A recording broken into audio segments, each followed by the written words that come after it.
what it needed to be. A simple stalk and slash story brought Michael Myers back just the way he was before. Laurie Strode was present, but Little and McElroy introduced us to some interesting new characters, people we can root for and care about. And they gave Pleasance a chance to dazzle us with another awesome Dr. Loomis performance. While the follow-up to this film will get bogged down with necessary mysteries and supernatural elements, Little wanted his movie to be the straightforward story of a flesh and blood maniac wreaking havoc on Halloween night. He explained the logic of the film's version of Michael Myers to Starburst magazine. Quote, the reason he got out of the ambulance is because we needed to get him free. The reason he goes to the diner, kills the mechanic, is so he can get his outfit, his cover. The reason he blows up the gas station is so that we can take down the telephone line. The reason he goes to the drugstore is so that he can get his mask. The reason he throws Bucky into the power lines is so that we can knock the power down in the town. We wanted to make everything about his slow approach to Hadfield. We wanted everything to be believable. We didn't want it to be tongue-in-cheek. Halloween 4's effectiveness is enhanced by the fact that Little really was able to capture the look and feel of a Midwestern Halloween on film. Even though the movie was shot during the spring, it's convincing as Halloween. The decorations, fallen leaves, which were spread around the set by greenskeeper Mike Lukenland, who is better known for playing Bobby Brady on the Brady Bunch. Pumpkins, some of which were painted squashes, since pumpkins weren't available at the time. The movie was shot in Utah, which helped with the small Midwestern town feel. The previous movies had been shot just outside Los Angeles. One of the most popular things about Halloween 4 is the opening title sequence, which immediately envelopes the viewer in Halloween atmosphere.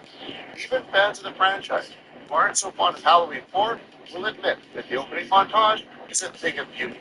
In his audio commentary, Little revealed that the idea behind showing these images, Halloween decorations in rural areas, shots of farmland, was meant to be a nod to the origins of the holiday.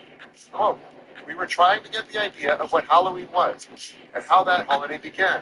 We started going through all these books and research materials and realized it was part of an agrarian tradition, starting in New England at the end of the harvest season, when the crops were all harvested and winter was coming. It was kind of a macabre festival.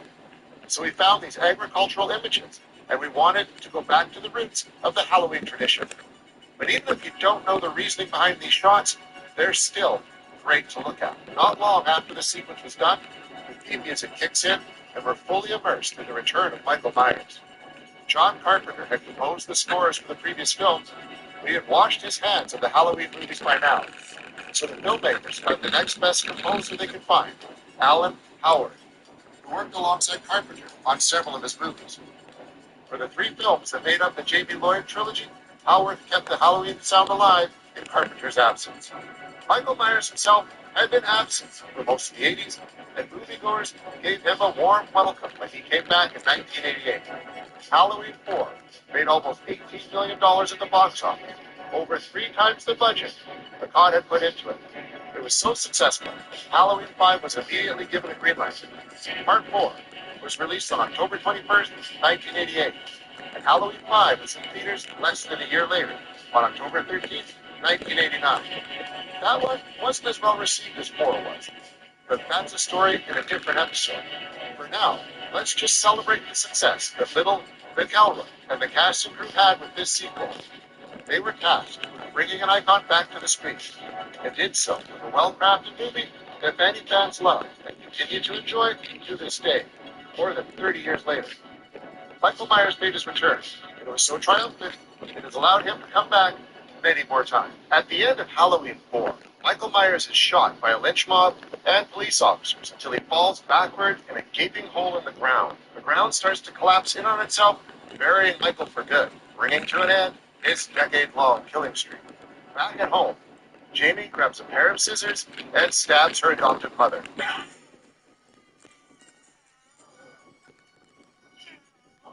Has the evil transferred to her? Is Michael Myers really dead? Of course not. Michael Myers never dies. Less than a year later, Halloween 5 hit theater screens. After seeing it, a lot of fans felt that the film was rushed into production and didn't make much sense. They would be right. Part 5 would end up being the lowest grossing film in the entire franchise. Even still, up to when this video is released. What happened to this film that caused it to be the black sheep of the franchise? Let's find out what the happened to this horror movie.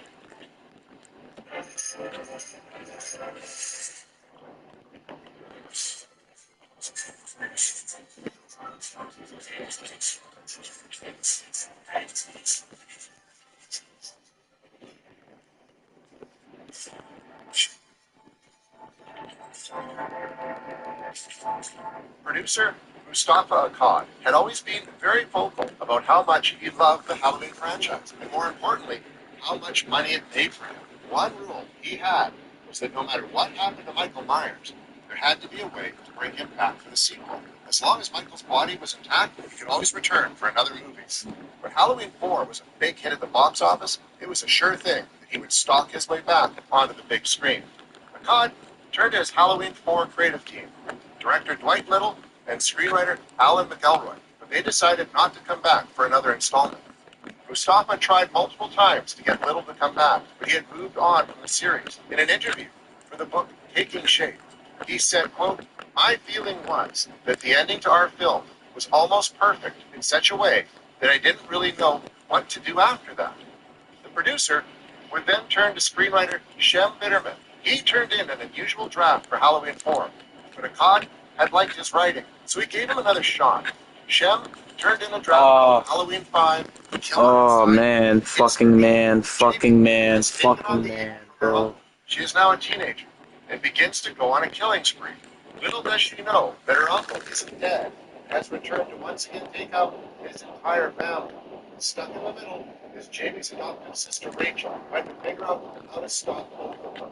Mustafa wasn't a big fan of the script, as he felt it was really more of a parody of the Halloween franchise than an actual entry into the series. He kept the script for the moment and began to look for a director. Edward Dillon actually recommended Swiss indie director Dominique Gerard. They had met at an event that really hit it off. Akkad reached out and offered to meet with them. Open and Gerard went and rented Halloween 4 to see what he would be working with. When Dominique showed up for his meeting, he also brought with him screenwriter Roger Harders. As he sat down with Akkad and Bitterman, he began to explain the problems he felt the script had. He asked Akkad, "Do you want to make a Halloween 6? To which Mustafa said yes.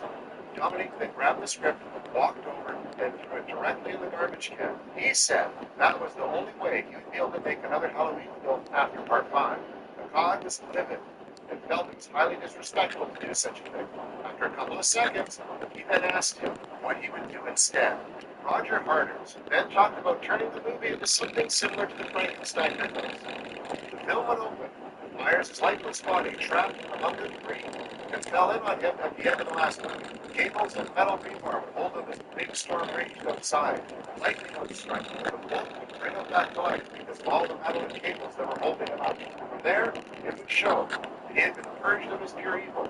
But when confronted by people, they would keep trying to kill him. The goal was to make him sympathetic, and any violence he issued throughout the movie was just for his own survival. The only person that could see him cleared of the evil was Dr. Loomis, who tried to stop people from hurting him. It was a far cry from the Michael Myers audiences had seen before. Akkad hated the idea and shot it down. He did offer Dominique the chance to direct him, and for Harders to write the film. They had to come up with a different idea. Once he saw how much they were offering him to write, Harders turned it down. He didn't want to work for so little money. They weren't going to use the idea he really wanted to do. From there, Michael Jacobs was brought in. He and Dominique had worked together before, and they clicked right away on the script. In Halloween 5, we learned that Michael was able to escape his mine shaft too, just before they threw the bomb down to finish him off. He floats downriver, where he is found by a homeless man living in a shack. The man takes him, where Michael lays motionless for an entire year. On Halloween, he wakes up, puts his mask on, and chokes the kind Samaritan that kept him alive for an entire year. Jamie, on the other hand, has been sent to an institution for children. She has been mute ever since the night she stabbed her adopted mother with a pair of scissors. Her family was left down for the weekend to avoid the painful reminder of the year before. Rachel, though, feels bad leaving her there, so she stays home. Dr. Loomis keeps coming to see Jamie, only to aggressively suggest that she is still connected to Michael and wants to know where he is. Michael once again shows up to find his niece, but this time she seems to be psychically linked to him anytime he is about to kill someone. Rachel ends up getting dispatched by Myers, so her friend Tina has to be the one to watch after Jamie and avoid getting killed on Halloween night. During this all, this mysterious man dressed all in black shows up in town.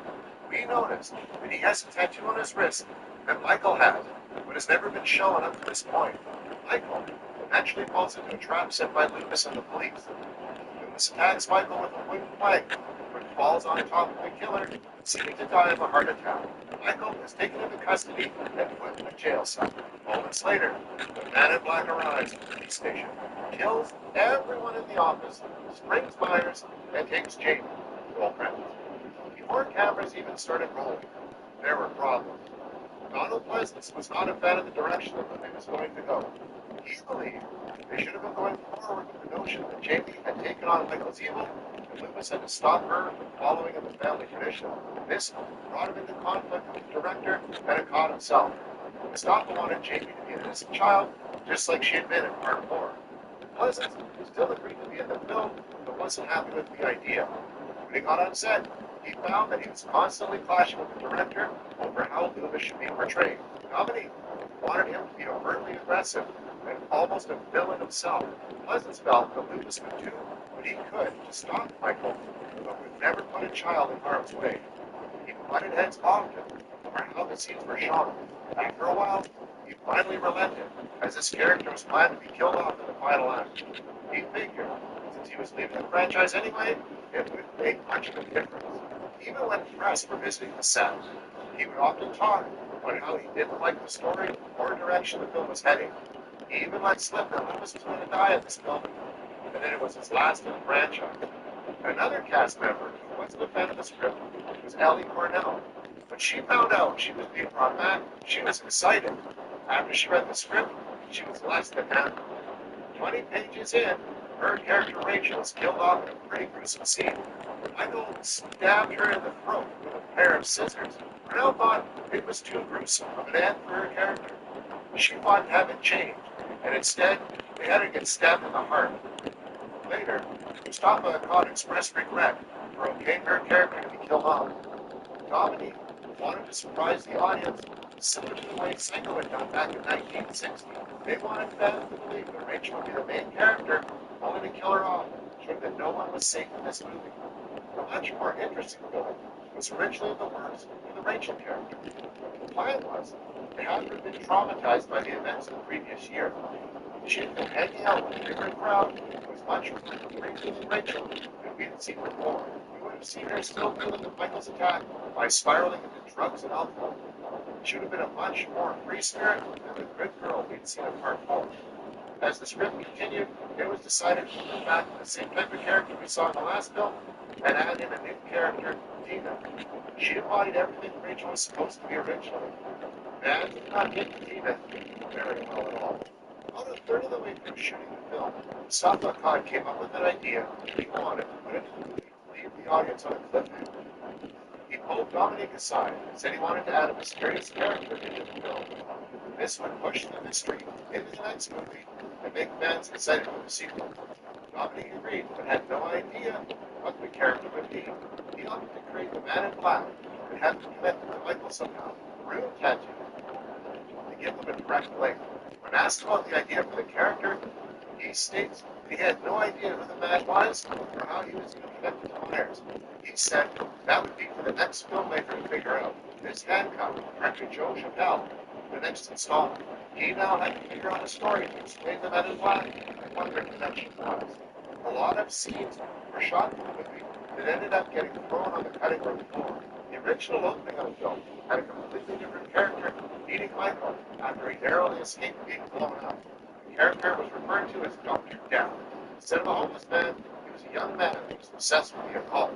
He was in a shack with all sorts of skulls and symbols. We meet him as he's using tarot cards. Michael lands on his doorstep, and then we cut to a year later.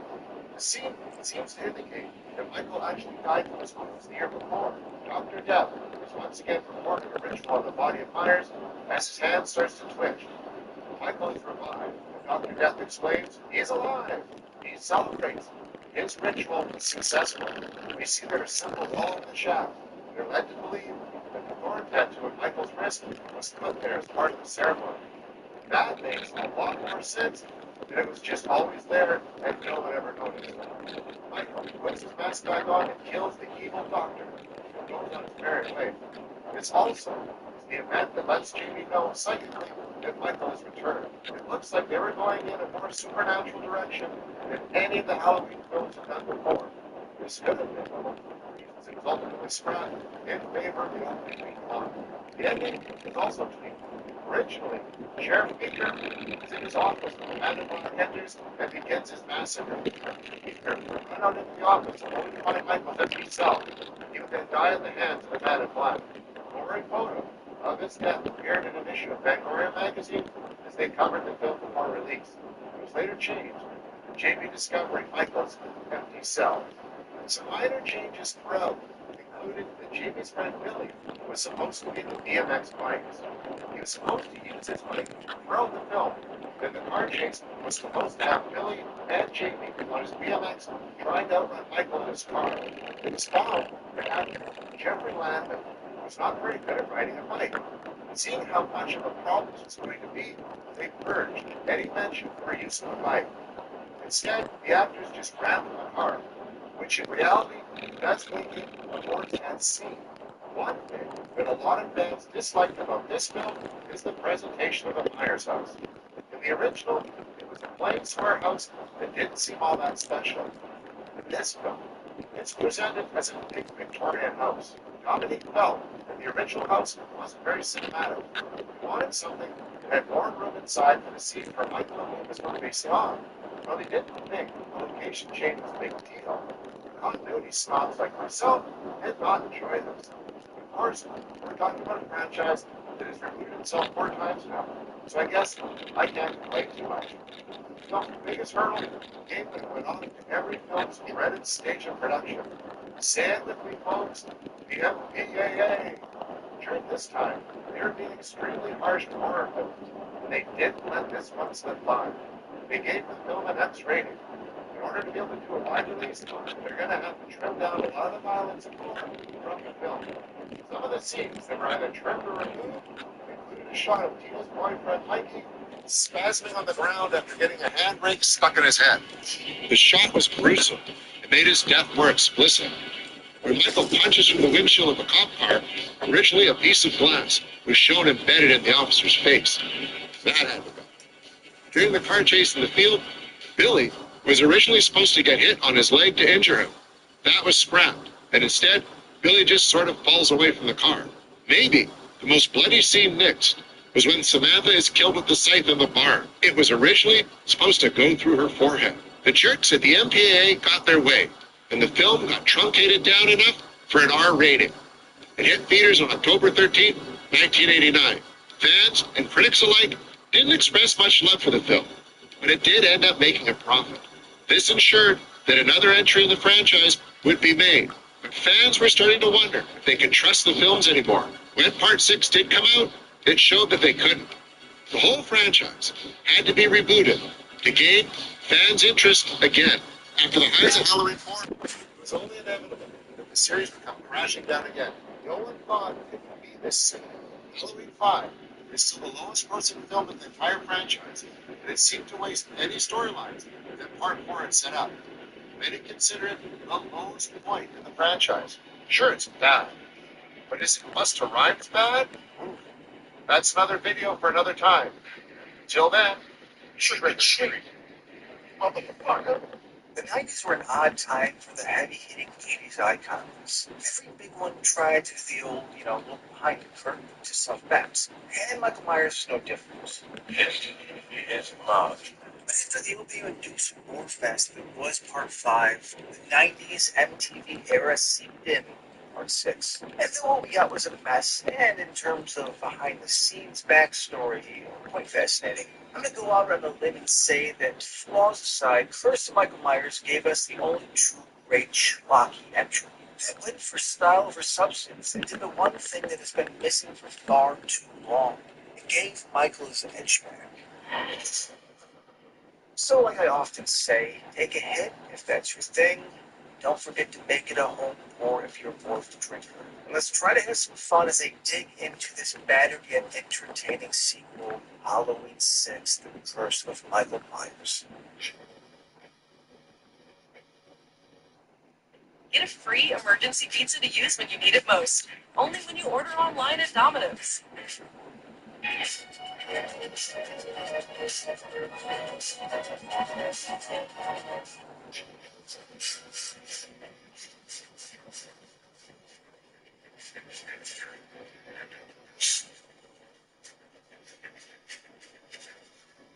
The Halloween franchise always had a harder go.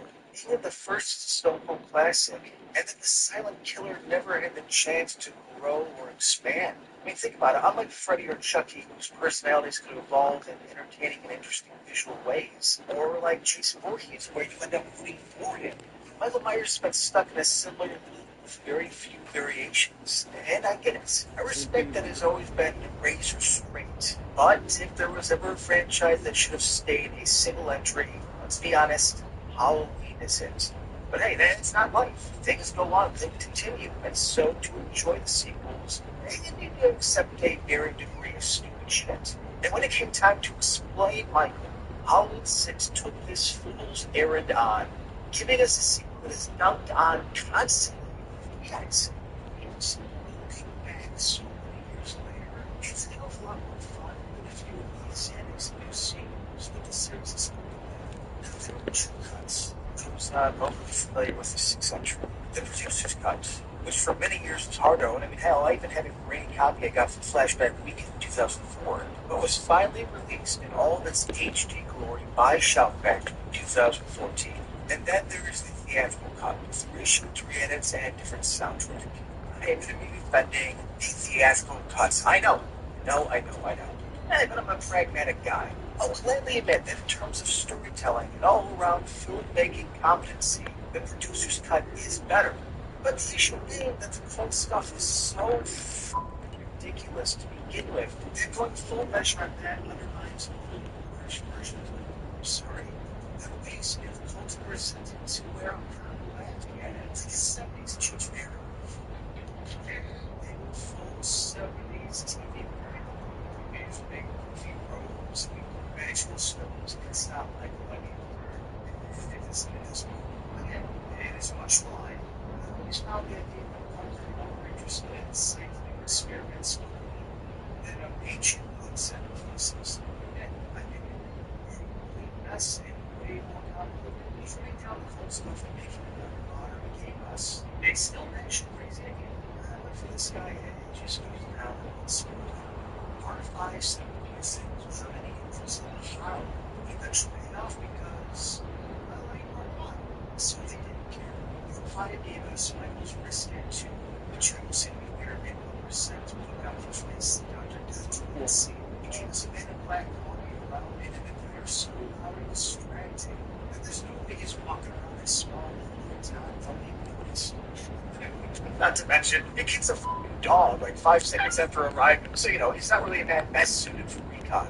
He had revenge of Michael Myers Bond, and it took 6 whole years to get this sequel off the ground. And it's one thing I loved about the 80s horror franchises, was the unnecessary need to continue exactly where the one before left off. And so Halloween 6 had to do double duty. It had a continuous story set up by one of the worst and incredibly boring sequels, yet bring the Halloween franchise into the 90s with a fresh and modern take. So I love Part 4's return and rank it as my favorite sequel. The mask and shoulder padding has always made Michael look like a sad grandpa. Well, first, we plainly get a good mask. I mean, I'll be honest, it's my favorite since the original, though I understand Part 2 means a lot to some of you. I like its wider face, deeper eyes, and that crazy 90s hair. Yes, like every 90s pop commercial, whether it be Mountain Dew or Pepsi, whatever. This mask and getup is extreme. Whatever you do it for less. Harbor Freight. How much should lawyers charge? Most personal injury attorneys, including myself, work on a contingency fee basis. This means don't pay any upfront costs. Our fee is a percentage of the settlement of verdict, typically around 1/3. And the Yellow League and Associates, if we don't win your case, you don't owe us anything. This structure ensures that we're fully invested in your case and motivated to secure the maximum compensation possible. It also allows you to pursue the burden of legal fees so you can focus on your recovery while we handle the complexities of your case. First, Michael busts onto the scene with zero fucks given, presenting to us the most aggressive performance of Michael Myers until Tyler Mane took the role in 2007. We get a 90s version of the wall kill of the nurse to breaking the neck of the redneck. We get that great outside Deborah kill and the slaughtering of the entire cult. And it's George P. Wilbur, the same guy from Part 4. So it just goes to show you what a better costume can do. And though I should say that A. Michael Lerner did play Michael Myers in the re-edited shoots at the end. But yeah, I mean the point. And it's okay pissed off Michael, Bruce gets something else right. It has a likable and entertaining cast. Yeah, Tracy Wright. Mitch Ryan as Dr. Terrence Wynn has an elegance and natural charm that works. To old friends and to retirement. To new beginnings. Yeah, it's a snobby villain role. Ryan pulls it off with ease. Of course, Donald Pleasance comes back. Those age is clearly showing. GG's. Even with a paycheck job, that's what this is. His class and presence shines good. Ariane Hagen deserves a ton of My son dig on my favorite player, Durkio. That's crazy. The 80s teen tropes are far gone. And characters like Tina were left in the 80s where they belong. Kira is such an easy and likable character to follow. Marion Hagen plays her with maturity that was easy to get on board with. And of course, Paul Rudd is Tommy Doyle. This is such a strange and weird performance, and Rudd clearly isn't on the joke here, but damn, if he isn't a fascinating watch. His line is Welcome in. Take a look around. Can you tell me if a bus ride from Pontiac last night? That's my baby. There's been an accident. An accident. Get me a doctor now! Say what you will about Curse, but Rudd has always known the assignment and just getting good slasher with some old-fashioned, low-life characters. You know, some well-executed scenes. Neil Getter playing the fantastic shock jock Barry Sims. He's small part of this, but the guy who makes Barry instantly alive. And so, I kind of like him. It's like a good sleaze movie if done right. And Barry is that sleaze. Also, as a side note, people usually refer to Barry as a sort of Howard Stern. And which was bothering me. Haddonfield is a fake town set in Illinois. Know your history. It's a fake town, Illinois. Barry is like Mancow Lower. And then there's the over-the-top bastard of the dad, John, flawlessly played by Bradford English. And this has got a guy you're right movie where it's just like we need him to be hated and killed violently, and they hit the bullseye in this one. I'm not gonna lie, this guy got more than a few chucks out of me because he was just such an incredibly big asshole for really no reason. You've lost that, that never, you've just lost. I got a great idea. Here, what's your role for Dr. One? And of course, if you have a well-executed villain, that being Michael Myers, has some likable teens, the final area you need to nail is the atmosphere. Part 6 has some of the best atmosphere in the series. Yes, I know how angry that must make you feel, but Part 6 feels like Halloween. And you only know that if you grew up some of the seasons. I gotta be honest, for Coastal, you're not gonna get this. Film Part 4 was the first to truly nail it. I was as small as you that they put Haddonfield and held up too far in the backwoods, whereas Carpenter set his fate on the town in more of a quiet suburb. And this nails